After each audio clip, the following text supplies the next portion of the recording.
नमस्कार दोस्तों, स्वागत है आप सभी का आपके अपने YouTube चैनल एजुकेशन मित्र बाय शिव कुमार सर में। हमने अपने क्लास 10th के सिविक्स जो है वो शुरू कर रखी थी और उसके अंतर्गत हम इसका जो लास्ट चैप्टर है वो डिस्कस कर रहे हैं, जो कि है लोकतंत्र की चुनौतियां। यानी लोकतंत्र के सामने कौन कौन सी चुनौतियां हैं उनके बारे में हम डिस्कस कर चुके हैं। आज जो हमारा डिस्कस है, आज हम डिस्कस करने जा रहे हैं राजनीतिक सुधारों पर विचार, यानी थिंकिंग ओवर डेमोक्रेटिक चैलेंजेस। लोकतांत्रिक सुधारों पर ये जो चुनौतियां हैं उन पर विचार करना। क्या होता है कि देखिए, अब तक हमने बहुत से राष्ट्रों के विषय में, लोकतांत्रिक जो राष्ट्र हैं उनके बारे में, अलग अलग राष्ट्र के अंदर किस प्रकार से अलग अलग चुनौतियां हैं, बहुत से राष्ट्रों के अंदर किस प्रकार से कॉमन जो चुनौतियां हैं वो देखने को मिली हैं। हमने फिर भारत के संदर्भ में कौन कौन सी चुनौतियां हैं उनके बारे में डिस्कस किया है। और हमने ये भी जाना था कि जो कोई भी समस्या होती है राजनीति के अंदर, जो कोई चुनौती होती है, वो चुनौती एक अवसर लेके आती है लोगों के सामने, विकास का एक अपॉर्चुनिटी लेके आती है और उस समस्या पर पार पा करके, उस समस्या पर ओवरकम करके हम जो है सुधार कर सकते हैं, आगे बढ़ सकते हैं, अपना विकास कर सकते हैं। तो आज इन्हीं चीजों पर हम डिस्कस करने जा रहे हैं कि जो चुनौतियां हैं, इन चुनौतियों को कैसे सुधारा जा सकता है, कौन कौन से तरीके हैं, या इन तरीकों को जब हम ढूंढते हैं या इन तरीकों को जब हम खोजने की कोशिश करते हैं कि राजनीतिक जो चुनौतियां हैं इनको कैसे सुधारा जाए, ऐसे में कुछ बातों का मन के अंदर, हमें दिमाग के अंदर ध्यान रखना चाहिए। हमें ध्यान रखते समय इन चीजों को कैसे लागू करना है वो सभी चीजें हम डिस्कस कर रहे हैं। क्योंकि राजनीति के अंदर या समाज के अंदर जब कोई भी ऑब्स्टेकल आती है, कोई भी समस्या आती है, तो उसके साथ के साथ उसके समाधान की संभावनाएं भी अधिक होती हैं। और जब उसके समाधान हो जाता है, तो जब हम एक समस्या पर समाधान कर लेते हैं तो हम उसके अंदर सफलता प्राप्त कर लेते हैं। और सफलता का सीधा सा मतलब होता है एक तरह से विकास के अगले पायदान पर पहुंचना। तो अब तक देखिए क्या देखा है, लोकतंत्र शासन के तहत हम जितनी भी समस्याओं या चुनौतियों की चर्चा की हमने अब तक, प्रत्येक के साथ सुधार की कुछ ना कुछ संभावनाएं जुड़ी हुई होती हैं। यानी जो भी समस्या होती है वो समस्या जरूर कोई ना कोई विकास का मार्ग लेकर के आती है। क्योंकि समस्याएं तभी आती हैं जब विभिन्न समूहों के बीच या राजनीतिक पार्टियों के बीच जब अड़चने आती हैं, जब रुकावटें आती हैं। रुकावटें आएंगी तभी तो किसी चीज का समाधान होगा। जब इंसान कोई बीमार होता है, बीमार होने के बाद जब कोई डॉक्टर के पास जाता है, तो डॉक्टर उस बीमारी का पता लगाने के बाद ही तो जो मरीज को क्या दवाइयां प्रेस्क्राइब करता है, दवाइयों के सुझाव देता है कि ये दवाई आपको लेनी चाहिए। जिस प्रकार से कि मान लीजिए कोई गाड़ी है और हम किसी उसको रिपेयर करवाने के लिए लेकर जाते हैं, जब तक मैकेनिक उस गाड़ी के मॉडल के बारे में, गाड़ी के कौन से हिस्से के अंदर खराबी है उस हिस्से का पता नहीं लगा लेता, और कुछ हिस्से पर कौन कौन से उपकरण लगे हुए हैं, कौन कौन से इंस्ट्रूमेंट्स हैं, जब तक उन सभी चीजों का पता नहीं लगाएगा वो उस गाड़ी की रिपेयरिंग नहीं कर सकता है। ठीक उसी प्रकार से लोकतांत्रिक शासन के अंदर भी जब तक समस्याओं को देखा नहीं जाएगा, जब तक समस्याओं से हम रूबरू नहीं होंगे, समस्याएं हमारे सामने नहीं आएंगी, लोकतांत्रिक शासन के सम्मुख नहीं आएंगे, तो उनके सुधारों की जो संभावनाएं हैं वो कम होती हैं। क्योंकि पहले कोई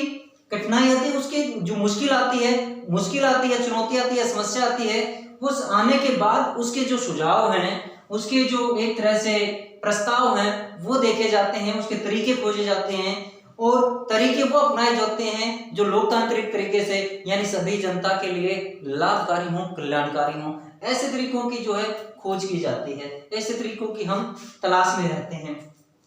तो यहाँ पे देखिए, इनसे संबंधित जितने भी, यानी कि जो समस्याएं आती हैं राजनीति के अंदर, जो चुनौतियां होती हैं, इन चुनौतियों के बारे में, इन चुनौतियों को कैसे सुलझाया जाए, इन पे कैसे ओवरकम किया जाए, कैसे पार किया जाए, ये सारे सुझाव या प्रस्ताव जो दिए जाते हैं वही तो लोकतंत्र में क्या कहलाते हैं, राजनीतिक सुधार या लोकतांत्रिक सुधार कहलाते हैं। यानी जो समस्याएं हमारे सामने आई, उन समस्याओं के बारे में जो मंथन हुआ, जो मंचन हुआ, जो लोगों ने विचार विमर्श किया, और उस विचार विमर्श के बाद जो भी सुझाव, जो सजेशन या जो प्रोपोजल हमारे सामने आए, वो क्या कहलाते हैं, वो राजनीतिक सुधार या लोकतांत्रिक सुधार कहलाते हैं। अब इनको सुधारों को लागू करते समय हमें क्या करना चाहिए? भारत के संदर्भ में हम मान लीजिए कि भारत एक विशाल देश है, यहाँ पर विविध प्रकार के तरह तरह के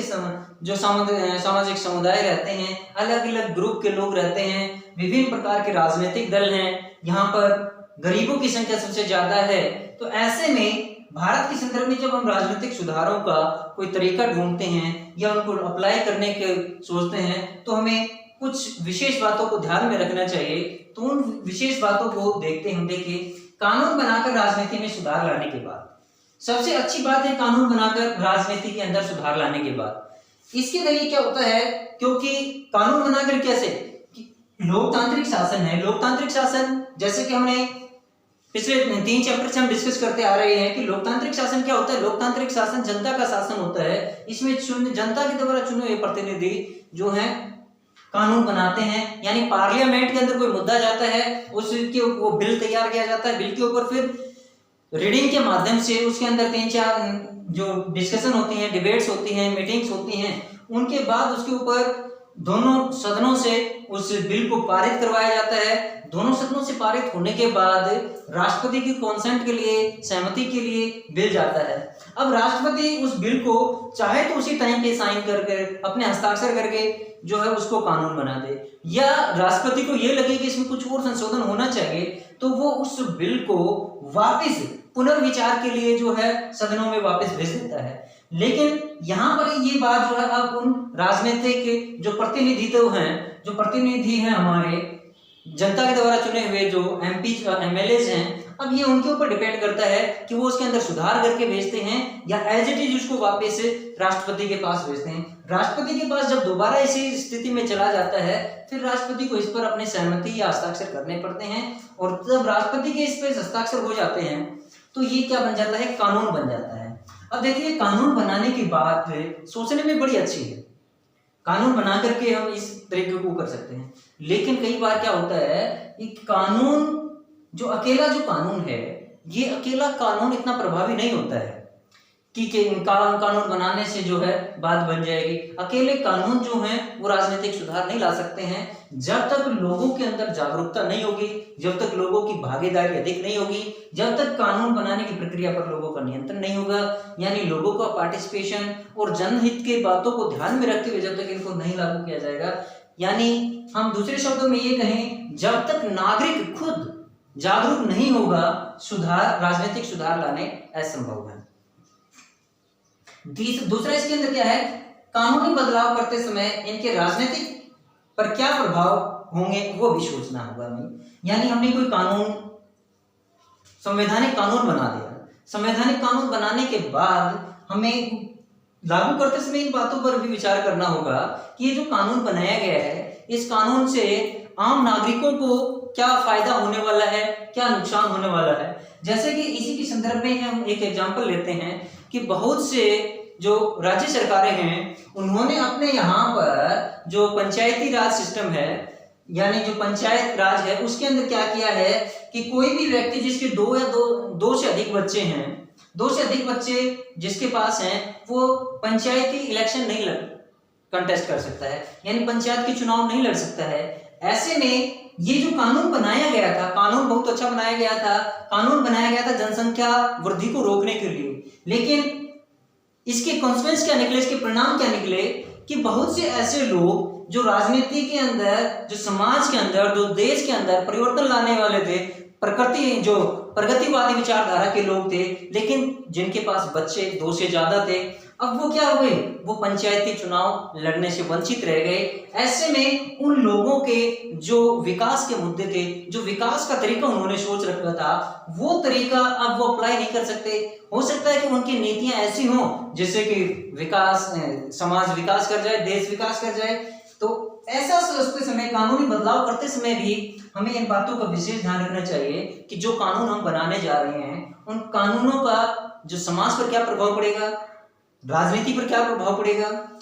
ऐसा देखने में आया है कि जो बैन वाले, जो प्रतिबंध वाले, जो किसी चीज को प्रतिबंधित करने वाले जो कानून बनाए जाते हैं, उसका समाज के अंदर लगभग नेगेटिव प्रभाव भी पड़ता है। इसलिए ज्यादा से ज्यादा ये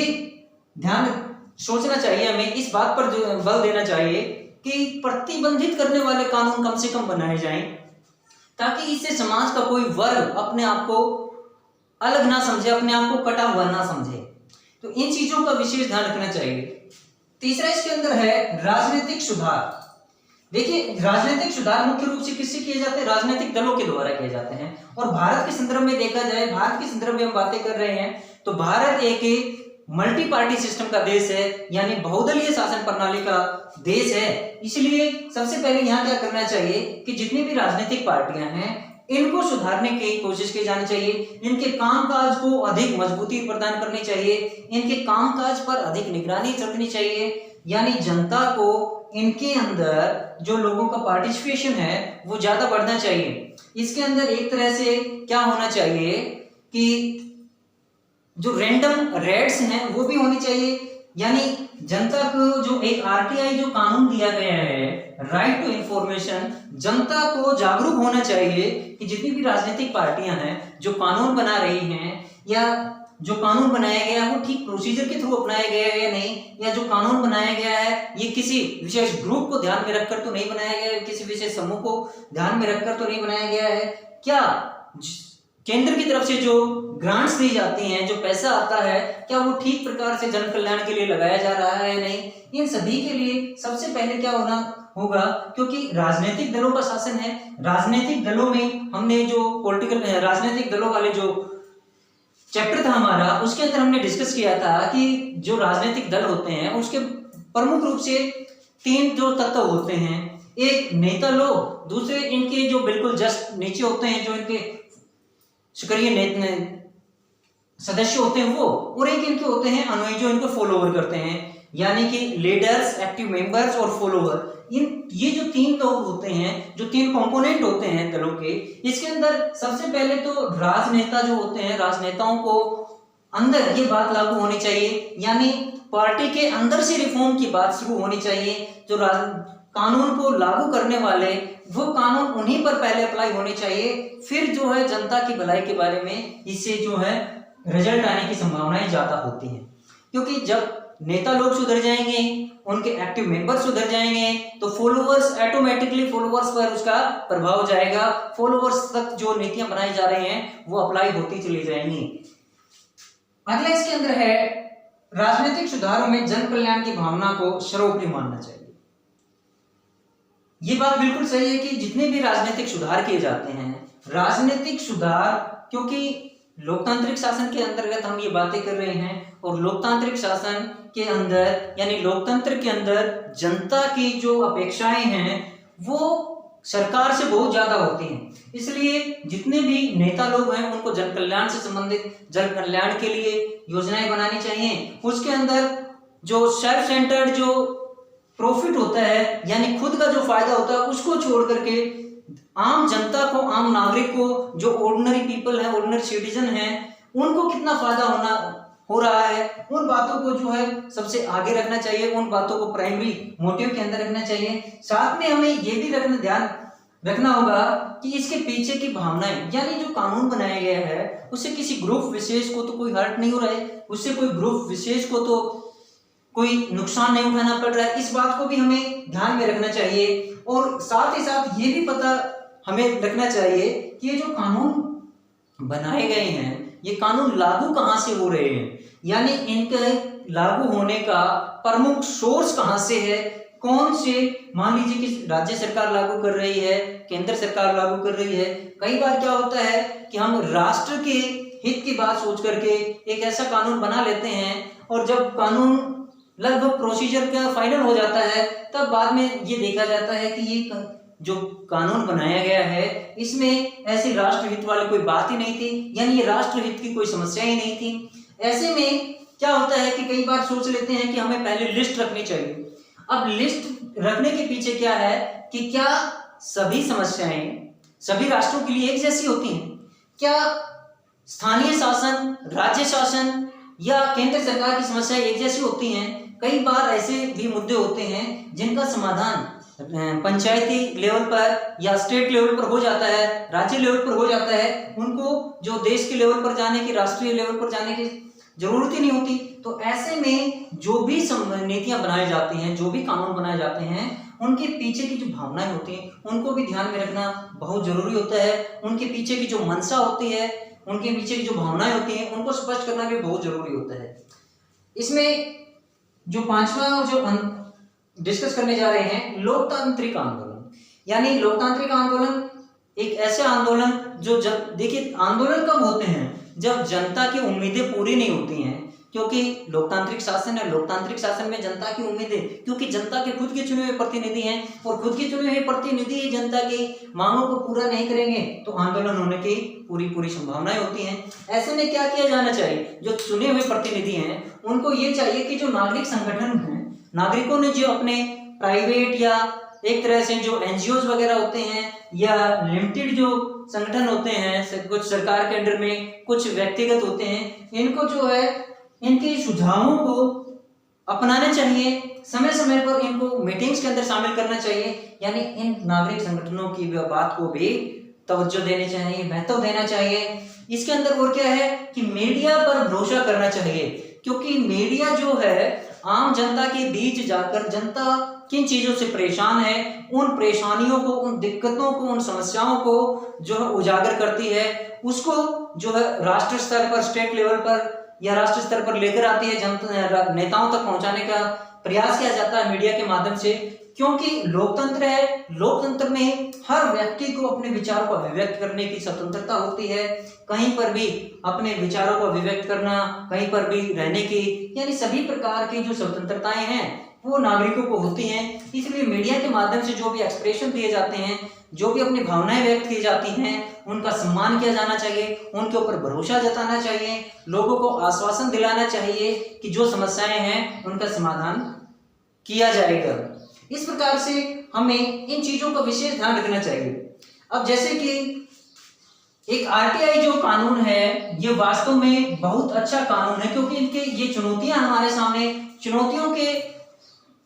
पक्ष के अंदर हम क्या बातें रख सकते हैं कि कानून ऐसे होने चाहिए जो जनता के हित में हो। अब ये आरटीआई जो कानून बनाया गया, आरटीआई कानून ने लोकतंत्र को मजबूती प्रदान की है, क्योंकि इसके जरिए जो नागरिक हैं किसी भी ऑफिस का, किसी भी राजनीतिक पार्टी के नेता का या किसी भी अधिकारी के कामकाज के जो है जानकारी हासिल कर सकता है। क्योंकि आरटीआई लगाने से पूरा प्रोसीजर जो है फॉलो, किस कोई भी काम किया गया उस काम के पीछे जो एक प्रोसीजर है, जो एक प्रक्रिया है, उस प्रक्रिया को पूरी तरह से फॉलो किया गया है नहीं। इस प्रकार से देखें तो आरटीआई जो कानून है, इसके तहत लोगों को एक सुदृढ़ता प्राप्त हुई है, लोगों को अपने विचारों को या किसी भी काम की जानकारी हासिल करने की एक तरह से नॉलेज मिल पाई है, ज्ञान मिल पाया है। लेकिन आरटीआई का इस्तेमाल भी कौन कर सकते हैं, जो नागरिक जागरूक हैं, जो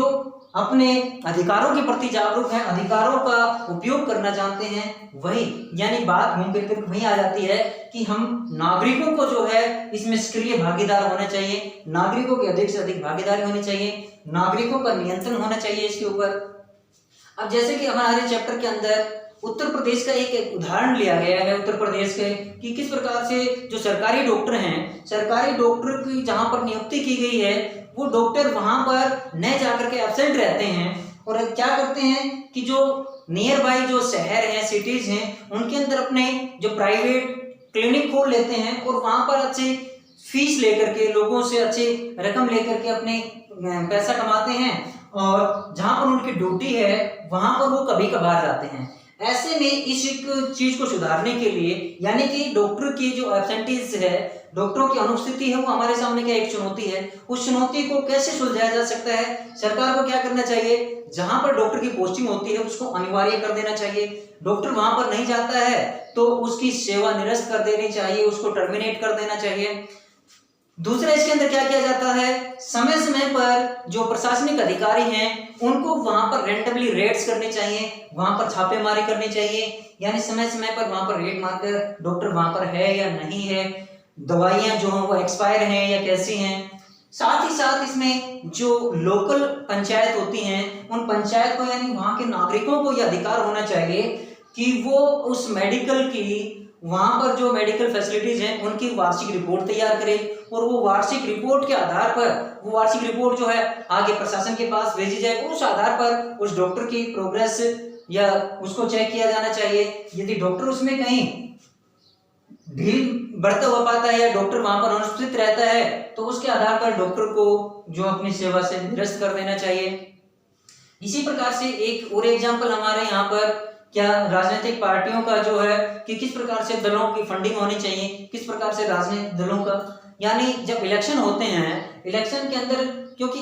भारत के अंदर इलेक्शन जो है, इलेक्शन काफी महंगा हो गया है, ऐसे में जो राजनीतिक सुधार लाने के सोच वाले जो व्यक्ति हैं वो व्यक्ति जो है राजनीति के अंदर नहीं पहुंच पाते हैं, क्योंकि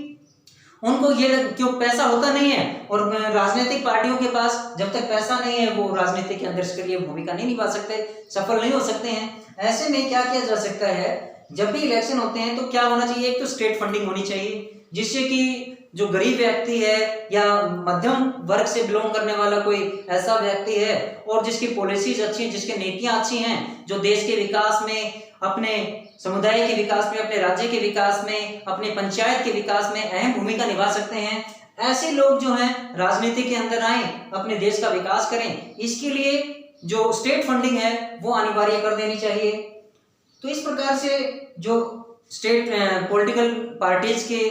फंडिंग की बात है या डॉक्टर की एब्सेंटीज की बात है, तो ये तरीके अपना करके हम जो राजनीति के अंदर जो समस्याएं हैं उन समस्याओं से काफी हद तक इनका समाधान ढूंढ सकते हैं। समाधान ऐसे होने चाहिए जन कल्याण के लिए।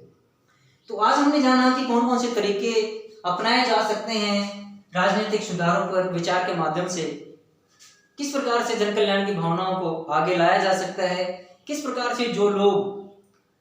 राजनीति के अंदर मुख्य रूप से जन कल्याण की भावना से ओतप्रोत हैं या जन कल्याण के देश को आगे ले जा सकने वाली सोच रखते हैं, जिनकी सोच अच्छी है, वो लोग किस प्रकार से राजनीति में आगे आ सकते हैं। उनको आना चाहिए, अपने देश के लिए कुछ बलिदान करना चाहिए। नेक्स्ट वीडियो में हम डिस्कस करेंगे कि किस प्रकार से राजनेताओं को सुधारा जा सकता है, क्योंकि जो हमने ये तीसरा जो पॉइंट किया है कि राजनीतिक सुधार कहां से लागू होते हैं, राजनीतिक दलों से, और राजनीतिक दल किसके सहारे चलते हैं, राजनेताओं के सहारे से। अब इसका मतलब ये हुआ कि सारी की सारी समस्याओं की जड़ क्या है, राजनीतिक पार्टियां हैं। यदि राजनीतिक पार्टियों के नेताओं को सुधार दिया जाए तो राजनीतिक जो समस्याएं हैं, जो चुनौतियां हैं, उनका समाधान ऑटोमेटिक हो जाएगा। तो अगले वीडियो में हम इनके बारे में डिस्कस करेंगे।